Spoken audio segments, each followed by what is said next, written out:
Let's go to Graeme in Berkshire. Graeme, hello, thanks for calling. What would you like to talk about? Well, we used to have a social contract with our services where we looked after them when they came out.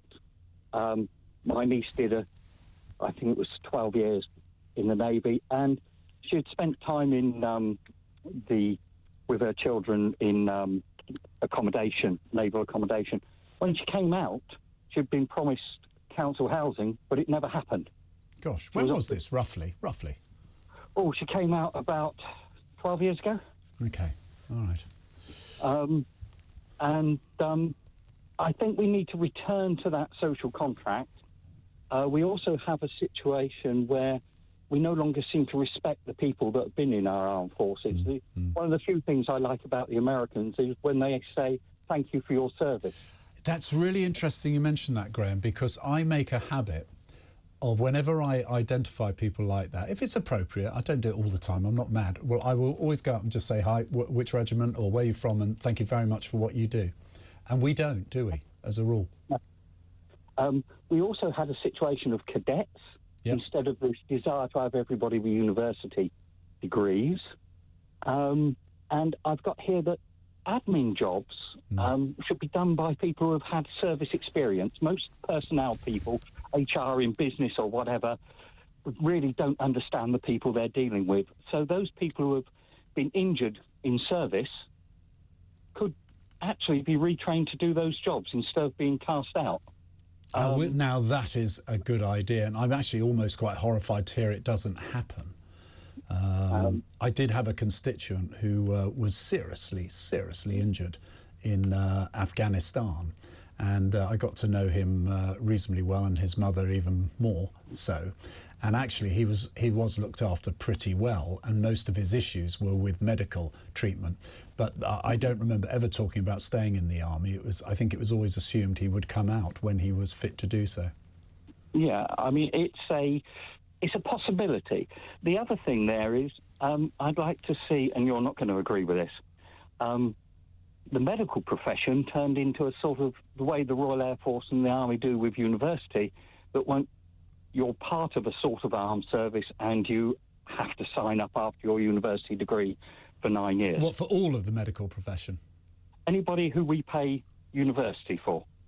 Oh, that's interesting. Yeah, I probably don't agree with that, but I do. Let me ask you, you may know this, I don't, but do we not actually get the services to pay people to go through university, and then they join, and this is in the medical profession particularly, they join and sign up for maybe 5-10 years. I think it's normally as an officer because they're training doctors and nurses. Do we do that still?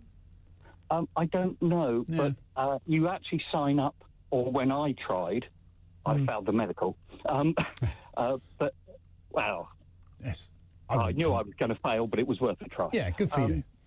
But I would have had to have signed up to go to university, and if I'd failed at university, I would have ended up in the ranks. Well, that's interesting. I mean, your central theme is about the lack of respect both from government and, I think, you know, across large sections of the community. I think we've lost that natural respect for the civil services, and if that's harsh, I hope people will call me, but it's not that obvious to me that it exists. And I think, Graeme, you've made your case very clear indeed. I'd like to say they deserve the respect. They're doing a job that most of us haven't got the guts to do. As I keep reminding, and in fact Tobias Elwood was a classic example of that when that awful attack took place at Parliament and the policeman sadly died. These are people who inherently run towards danger when the rest of us run away, and we need to remember that. Graeme, thank you very much indeed for your call. Let's go to Michelle in West Yorkshire. Hello, Michelle. Hi, Nick. Hello. Hello. When your previous caller stole my thunder, I think it were Rick James from Barnsley. Go on, you crack on, because you want to be PM for the day. You fire away. I do. So if I were PM for the day, I'd do what James said about using the army bases and RAF bases for all the refugees. Yeah. Only I'd have tents, sleeping bags, there'd be portable showers, portable toilets, catering van would come once a day and feed them. I'd stop the £50 a week they're getting. And if they weren't happy, they can get back on the boat. Well, they probably wouldn't need the £50 a week if they were actually in a basically a centre which provided you food and everything, but didn't actually allow you to go out.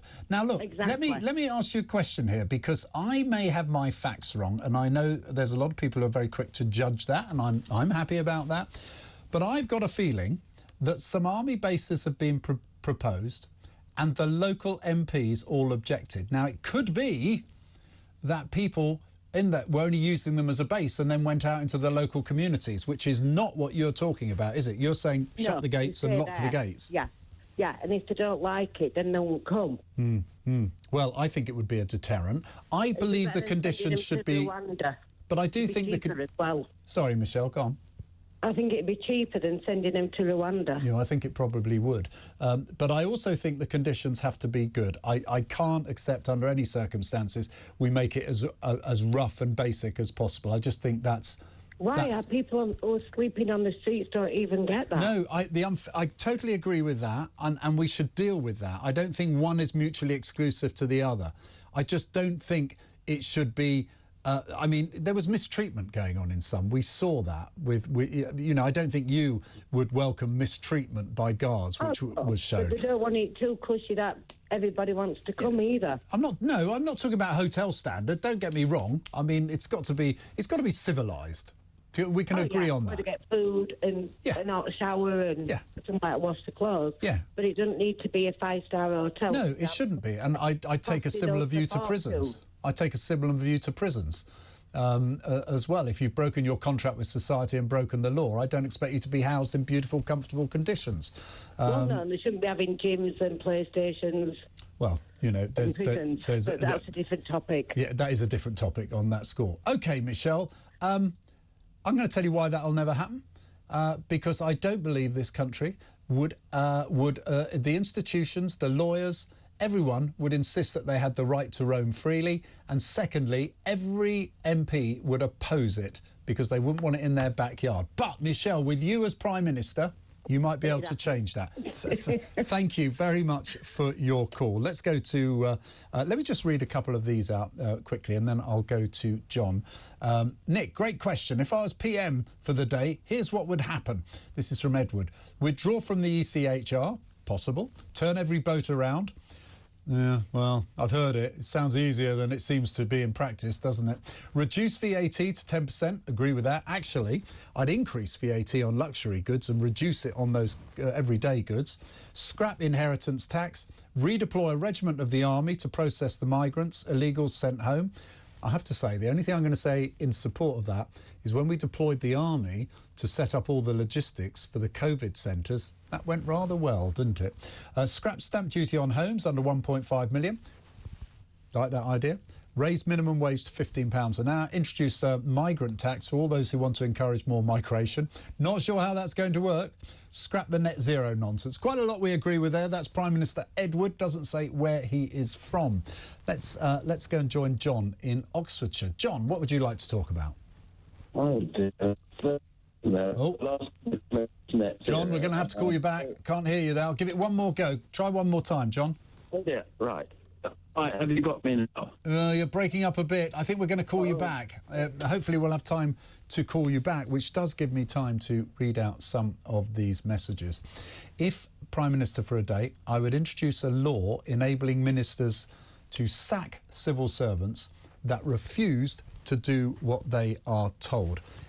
Do you know, it beggars belief that unless you are instructing them to break the law, that you don't have the right to actually deal with staff who don't do what you ask in that responsibility. Zero cost and an effective way to finally get things done. Only have one day, but this would enable better government for every day thereafter. You only have one idea. That's from Robin in Dorset.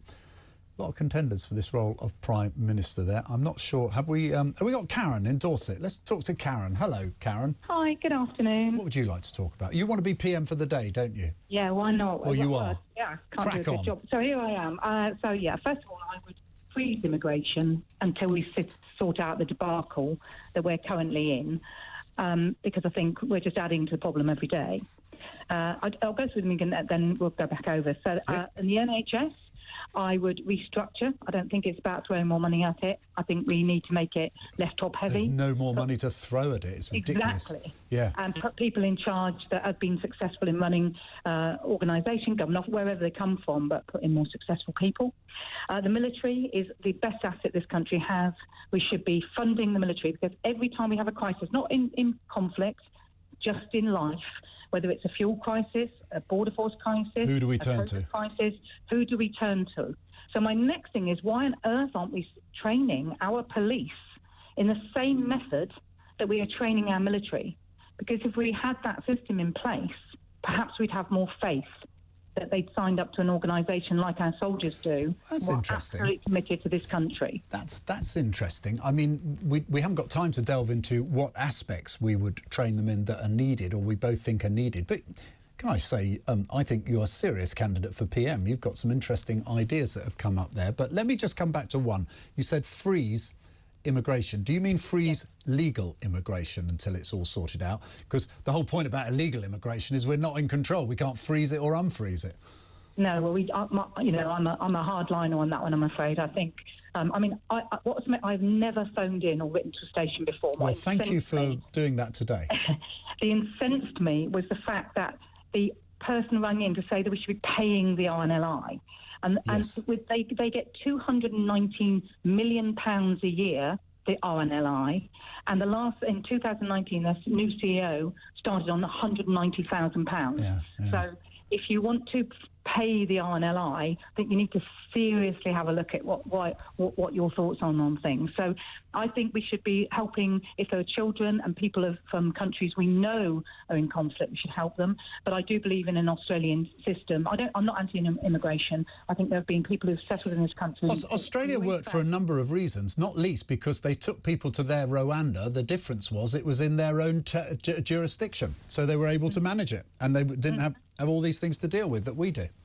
And we could be really good for people who deserve to come here and deserve to be treated respectfully here if we took them in and they had jobs and they worked. And I think, so I'm not anti-immigration, but I am anti what's happening at the moment completely. And I think we can all agree anti on illegal immigration. Listen, you are a serious... To some extent, the legal one, I don't understand if somebody comes here to be educated. If a child goes to university in this country, they hardly go home and see their parents. Well, I've always said I couldn't wait to get away from my parents. I think that's a joke, but we do seem to hear the government actually going to try and do something about that. Listen, Karen, you are a serious contender for Prime Minister. What a great call. I think we might get some votes for you.